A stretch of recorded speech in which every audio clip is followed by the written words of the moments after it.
Hi, I'm Samantha Anderson, Director of Communications for Newton Public Schools, and I'm here with Superintendent Van Rankin, and we're here to go over last night's Board of Education meeting as well as answer any questions you may have.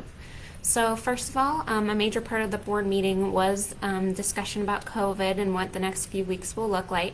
Can you just give us an update on what was discussed? Well, the Harvey County numbers have gone up tremendously in the last week and a half.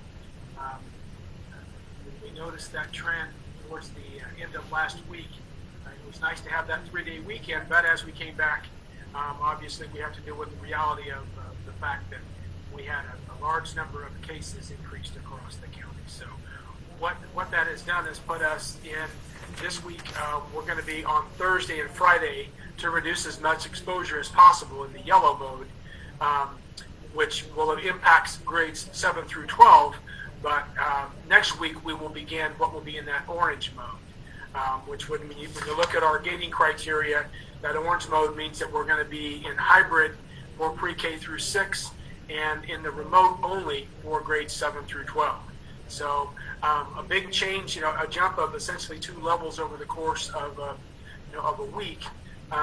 We knew that we would have some cycles. We just thought we would have a little bit smoother transition from one level to the next, but that's just where we are. So. All right. And just a reminder, if anybody has any specific questions. You're not muted. Are you muted, Sam? Yes. If you have any specific questions, please leave them in the comment section. So we've gotten a lot of questions about, this is the first time elementary students have been in hybrid if you're on the flexible learning mode. So how would those families check or remind themselves of which hybrid group they are in, A or B? Well, they can find out in that parent portal in the Today tab in Infinite Campus, I believe it is, Infinite Campus. So that should tell them whether or not they're a hybrid A or hybrid B student. Hybrid A kids next week at the elementary level, the pre-K through 6, will be on-site Monday and Tuesday. Hybrid B will be on-site Thursday and Friday. Hybrid B will be off-site or remote on Monday and Tuesday. And then Hybrid A will be off-site or remote on Thursday and Friday. All students will be on the remote schedule on Wednesday,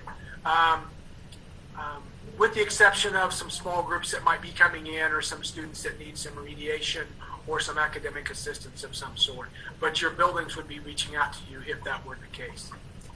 All right, someone wanted to know why are elementary students going hybrid? So I think maybe talk a little bit about those statistics we look at.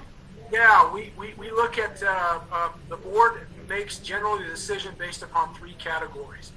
One is the trend in terms of the incident rate in terms of if it's up, steady, or down. And our trend in our incident rate this week, or pardon me, over the last 2 weeks, is definitely up. We have an increase in cases over the course of the last 2 weeks. We had,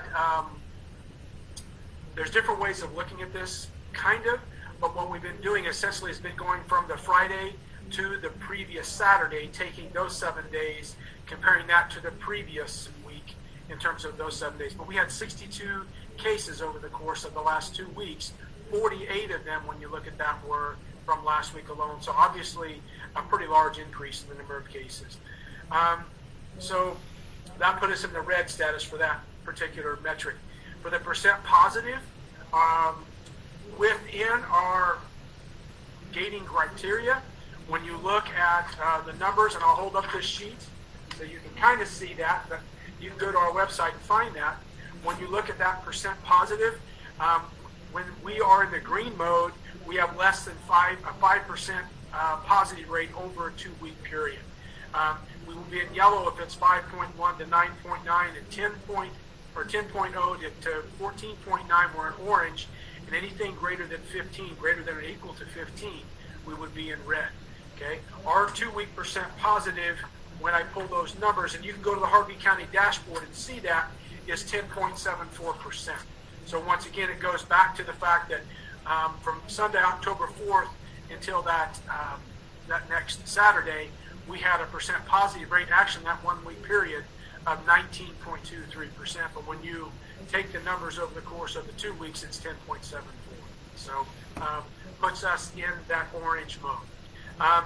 The last one that we use for the major determination is the student and staff attendance rate.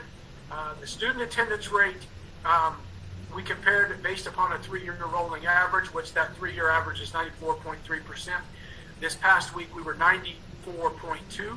So we're within what is our criteria. If it's 3%, within that 3% of that value.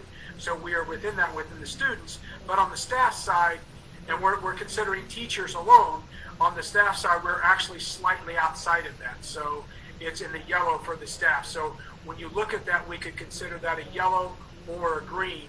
And really, in this particular case, it didn't matter, because when you take those 3 criteria, and we have a little matrix too that's also within that grading criteria, that when we look at the numbers and that are associated with the colors, we base that decision on how many greens, yellows, orange, and reds. And so we had 1 red, 1 orange, and 1 green or yellow. And when you look at our matrix, it wouldn't have mattered if it were green or yellow. That puts us in that orange category. We also look at the hospital referring capacity to see what that says from the Harvey County dashboard, and then also at the state side as well. The state sites is a little confusing somewhat, but they refer to the South Central Hospital capacity. If you go to the board docs, you can drop down the actual document that I shared with the board members last night. The other one is a 2-week cumulative incident rate. So it's essentially the number of cases over the course of the 2-week period from the state site, and you proportionally compute that out to if our county population was 100. And when I looked at that, it was around 260. So that also would put us in the red category if we were to actually use that as a metric. But we use that kind of as a way to validate the other 3 criteria. So, and that's only going to happen for 1 week. If you remember correctly, recently the board was going to go on a 2-week cycle to help parents plan, but because of the rapid jump, we hope we have just as rapid a decline to where we can, at least within a week's time, move back into the yellow category, which is a little easier for parents, especially in the pre-K through 6 environment from a custodial care perspective. All right. One parent or one person was asking if all of the cases students attending class.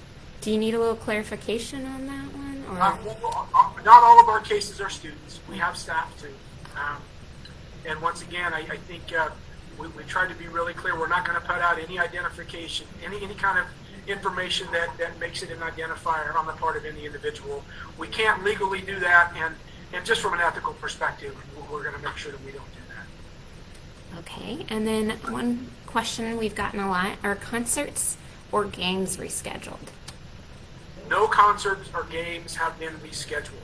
This weekend, since we're in the yellow mode at the end of this week, we don't start the orange mode until Monday, so we're going to operate from that activity perspective in that yellow mode. So I think they have an orchestra concert, if I remember correctly. I could look at the calendar this Saturday. The nice thing about that, it's at the band show from what I remember, which means it's outside, which is even more safe than being inside. But next week in the orange category, any activities that we have, there'll be no spectators present, because that's just, we're following that matrix. We made that for a reason, and we're going to follow that as well. All right. And then somebody wanted to know, and I don't know if we can get this specific, how many of the positive cases were in elementary? I don't remember off the top of my head. I've got the cumulative number of cases, and we have, like, depending upon how you want to count it, 8 or 9. I say it's 8 because we actually had one case that took place really right before school started that I'm not counting in that number. But those 8 cases, though, have been within the last 2 weeks that we've gotten here. And so that's another one of the reasons, to make this jump, is we want to make sure that we don't encourage at all any community spread. Right now, we're pretty confident we don't have community spread. At least we don't have it within our district. We want to keep it that way. So I know it's a tough thing for families. I get that. But we don't want to make it tougher by ignoring what the numbers tell us. That's why we put all of this work into all of these things to give us those guides to follow, and we're going to follow them. And I do remember last night you saying that we have had cases in every level. So we've had cases in the elementary, in the middle, and then in the high. Is that right? That is accurate. Yes, that is correct. Someone wanted to know if we are including the numbers from the Bethel College in our decision. Well, they are included in the Harvey County dashboard statistics. And last night, or yesterday, in talking with the Harvey County Health Department, 32 of those cases that are in the count are from the Bethel secondary outbreak that they've determined. So, yes, those numbers are there. And one thing that I'll say about that, I guess, is you've got to remember those students are now in our community. And they've been out about at shops and at stores or restaurants or fast food places, so they are in our community. So it is legitimate to count them, frankly. I know some people don't agree, and that's okay. And then someone wanted to know if flexible high school students who are remote will log in at regular class times. Do you know that off the top of your head? I don't know off the top of my head. I think that they are going to look at, since they're going to go full remote, and I have not validated. I'm going to be real honest, people. I've been in meetings seriously since 7 o'clock this morning, so I've not had a chance to reach out to my high school principal. But from what I understand, they're going to look at doing that synchronously with those off-site students, because then we make sure we've got them there. One of the issues that we're really struggling with remote-only students is we have a large percentage of those, especially at the secondary level, that we're really struggling to get them engaged in learning. So we want to make sure we're not losing kids. Oh, and Caleb was actually or Mr. Smith was actually watching, so he's responded to him as well. So thank you for that. And what did Caleb say to make sure that I respond to that? They have to attend following a remote bell schedule, and that was emailed to parents today. And he also says if you didn't get that email, you can email him at caleb.smith@usd373.org. So, and then someone wanted to know if any of our cases are being hospitalized. I don't know if we know or can even share that. I don't know that information, and I probably wouldn't share it with you if I did. Once again, I don't want things to become identifiers, but I do not know that information. Someone had questions about school lunch for next week. Can you explain that, or have you talked to Elaine Gaddert yet? I've not talked to Elaine yet. I know that they are working to make sure that we're going to have lunch, and it'll be served on Wednesday for the remote kids, the remote-only students next week, and any student that's in that remote setting. And I have to go back to thinking about how we did that during that remote or hybrid, for example, for the elementary level. They can only get 3 meals because they'll be on site for 2 of those 3 meals. They won't be able to pick up those meals until Wednesday of next week, because that's when we do that remote delivery. So I'm sure that Samantha will get some information out that's going to clarify that over the course of the next day or so. It's a really logistical, difficult thing for Elaine and her crew to do, but they have really stepped up and worked really hard to try to provide that. I can't say enough about all the staff stepping up and doing the things they're doing a great job. It's hard. And here's a good question. Is there a chance we can move back to green and skip yellow if the numbers are good? So do we have to go orange, yellow, green, or can we skip around? We go based upon the numbers. When you think about this, the board had set at the last meeting, they had set for us to go green through the end of this week, okay? Because of the rapid change in numbers, I felt it really important that we do something this week to try to reduce that spread.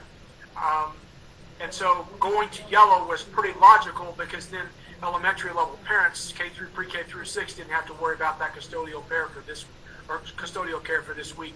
7 through 12 kids, it's a little bit easier to do. So next week, the mode of learning for hopefully the following 2 weeks it'll be based upon those numbers next week. And if it's green, we're going green. If it's red, we're going red. So that's the thing to remember. One of the nice things is trying to make this as objective as possible based upon those numbers, so we really leave the emotional thing out. We know that it's better to have the kids in school from the educational perspective. But we also want to balance that with the safety part. All right, and Alicia, it's been a long day. I am just not getting your comments, so can you just re-explain it or something for me? I'd appreciate that, and then we'll get back to it. Was that a question for me? Nope, I was just letting her know that she needs to explain it. So, one parent says that he has a child with limited computer time. He's supposed to go in for 2.5-hour blocks to meet his IEP hours. Both parents work, so how do students like this student get to their educational goals? You're going to have to work with your specific building staff on that, with the special education staff. They'll have some guidance for you.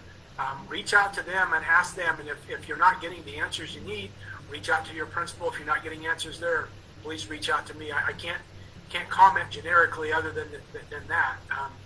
Your teachers should be prepared to make sure that those goals are being met from that time perspective. But once again, it's not going to be easy. And then Alicia wanted to know, are we going to be recording both 7th and 8th at Newton High School and freshmen at the other field, or will all 3 be at the field? Do you know that information, or is that a good question for Mr. Becker? Recording what? The football games? Yeah. Okay. If it's on our campus, at Fisher Field I know the high schools, they're able to record. I know if it's like a middle school game and it's not at Fisher Field, I'm sure that they can't record just based upon the way those cameras is set up. Okay, and the same thing within the middle school gym there. So if it's on the high school campuses and also over at Fisher Field, I know that they have that ability. I really don't know if junior high has been. I know high school has been able to do the live streaming for those events in those locations. But Mr. Becker would be able to answer that a lot better than I would. All right, and then a parent is sharing that some of the time the hotspot we gave them isn't working, and she said she didn't feel like she got a response from the school. So is there another route she can go to try to figure out what's going on with the hotspot? Well, you can email. You communicated with the school. I'm assuming that's with the principal. If not, communicate with the principal. If you've not done that, or if you've done that and not gotten a response, you can go to the website, I believe. Sam, isn't there that capacity to reach out to technology department on the website, or is it just to me? Nope. There's a feedback loop button on all of our home websites. So for all of the schools, and it says feedback and questions, or questions and feedback. I can't remember. You click on that. There's some fields to fill out, and then there's a drop down. The first drop down you'll want to pick general, and that opens up another drop down which you'll want to pick technology, and that should get to our technology team. It's a new feature we've added. And I believe on that you can click copy to the superintendent. Is that accurate? I think you get to see all of the emails, so you know what's going on. Yeah. And if there's not a response, that's one of the things that Sam has done a great job is following up with those departments if they've not responded to see if they have. And then we kind of take it from there. If they're not responding in a timely fashion, we encourage them strongly. Yep, we give them usually 2 days because it is a little busy, and then if they don't respond, we kind of check in to see if we can help in any way and just make sure you guys get the answers you need.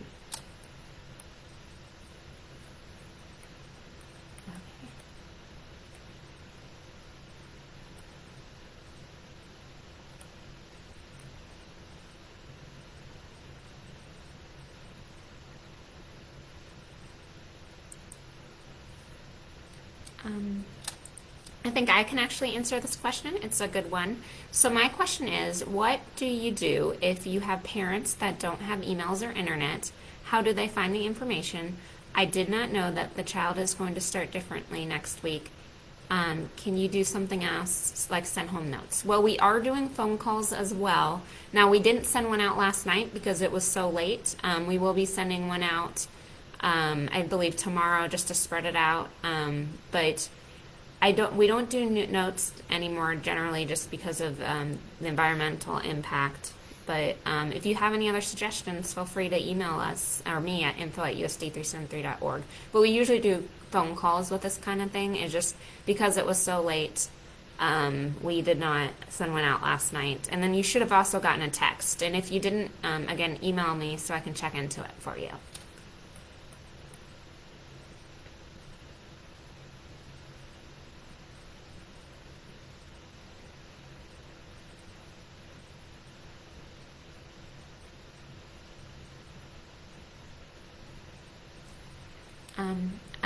So someone said that emails have been sent out to the high school when there was a individual with a positive test, which is true. And she also asked about Chisholm and Santa Fe. And again, if there was a positive test there, they would get the same letter. Is that correct? That is accurate. And we don't specify there if it's a student or staff. We have to protect identity. We won't do anything that's going to be an identifier. We just say there's a case. And then someone was worried about children that have special needs, and if they can't work on a computer without their para, what are they supposed to do? And again, that's something that you'll want to talk with your building. I know they've been working hard to make sure that all students are taken care of. Is that right? That's accurate. And like I said too earlier a little bit, always reach out if you're not getting the answers you need to. Reach out to the building principal. Follow that chain right up to my office if you need to. We're here to make sure that your kids have the experience they're supposed to have. Someone wanted to know about students practicing sports. Can't hear you, Sam. Someone wanted to know about students practicing sports. If they're not in school, those older kids, how are we going to make sure that they're safe when they're practicing? That's just one of the things that the coaches are following all of the guidance. If they're not actively engaged in the activity, they're supposed to be wearing their masks and so on, and social distancing as best they can.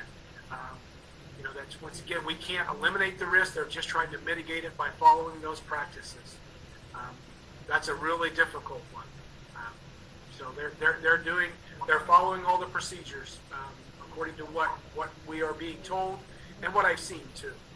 We always have issues, I know, but it's not perfect probably, but they're really, you got to remember, these kids want to stay on the fields and on the courts, and so they really are trying to follow the rules that are set forward by the operations crew. And if I remember correctly, when they were making these procedures for athletics, it wasn't just our athletics department making them up. Didn't they have input from maybe Acacia and the health departments? Yes. And this is a good question that we've answered a lot. Has the board discussed the use of other buildings within the community to have school with the teacher? We've discussed that. Here's our issue with this. It's purely a staffing issue. When you think back and there's been so many things that have happened since September we started school, but we were actually thinking about initially, especially when we were in the yellow mode, to try to split up those smaller groups of students at the elementary level, because we have enough aides to do that, but they wouldn't be in front of a certified teacher. So this all goes back to staffing levels. We just don't have the staff to do that. We have the room in the buildings, with the exception maybe of Santa Fe. Santa Fe is a lot tighter. We just don't have staff to split them up into 15 without going into some sort of a hybrid mode, or reduce exposure by eliminating the amount of contact. Great question. And then I know you touched on this earlier, but just for those who just joined us, why are we doing weekly for this next week instead of going 2 weeks? The reason is because of the rapid increase in cases. We jumped essentially, when you look at the data, we should really be in red today, all right? But to go from green to red from a Monday night board meeting to a Tuesday, it's just really not, it's just not logistically possible for a lot of our parents, especially at that elementary level, all right? And so we wanted to give you plenty of time to make that adjustment, and that's why we're making it for next week. And then someone had a question about Winning Edge. We will actually have another live tomorrow at noon over the lunch hour with Dr. Decker, who helped set that up, to answer all of your questions on that. So you can join us then, or you can watch it later. We'll also have more information emailed out as well. One thing I do want to say about that is Dr. Decker's put a lot of time, as have several other staff members here in the district. And I also understand we appreciate the ability of the YMCA to help accommodate us with this partnership. And please be mindful of the fact that it may not be perfect the first day or two. We've not done this yet, so it will be interesting to see how it goes. But we are going to have some of our staff on site, some of our aides we plan to have on site to help support them from an academic perspective. So it will be, I'm excited about this. I was hoping we'd never have to do it though. And I thought we'd have a couple more weeks to plan in terms of how it was going to ramp up, but that wasn't going to be in the cards for us. And Eric, I'm sorry, can you clarify your question? I'm not quite sure what you're asking.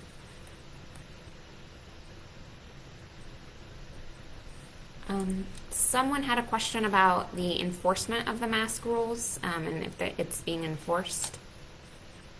I don't really understand. Yeah, I've not heard any issues. I will say that when I've been in buildings, I'm not seeing issues with students wearing masks. I think most of the teachers have done a great job of, encouraging kids in a positive sense. I'm not hearing that as an issue with any of our students or our staff. Okay, and what are parents supposed to do if they have two children and one's an A and one's an B in hybrid? Is that something they can make aware? I will say that they really tried to ensure that was not going to happen, but there are just some instances where it wasn't possible based upon numbers.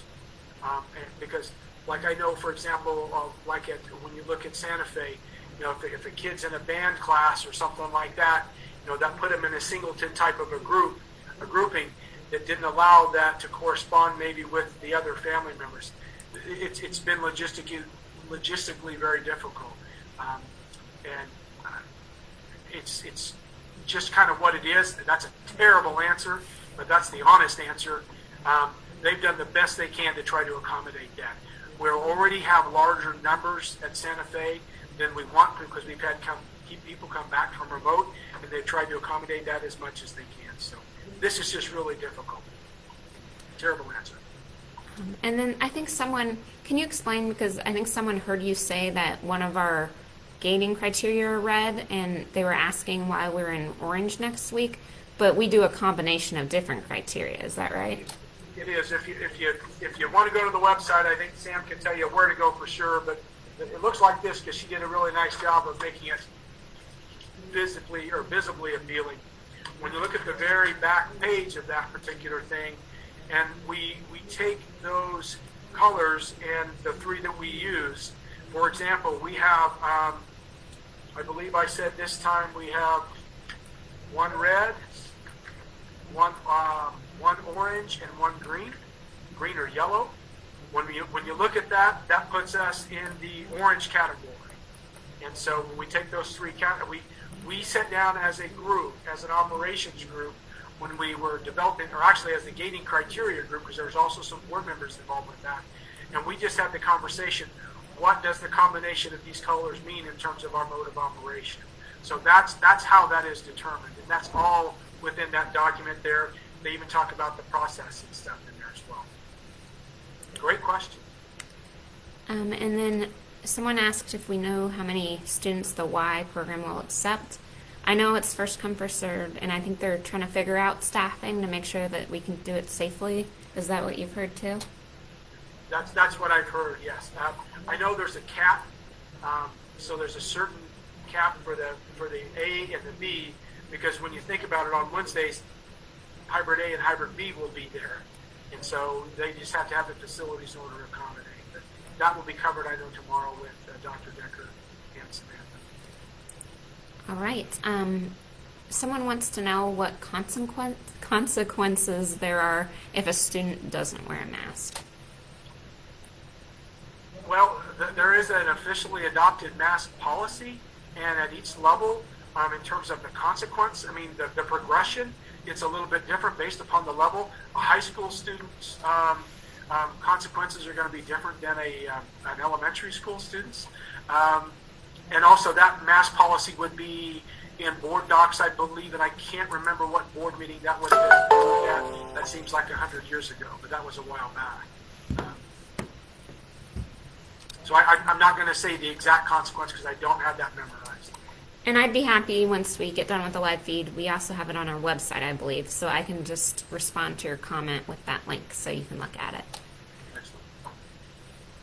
Excellent.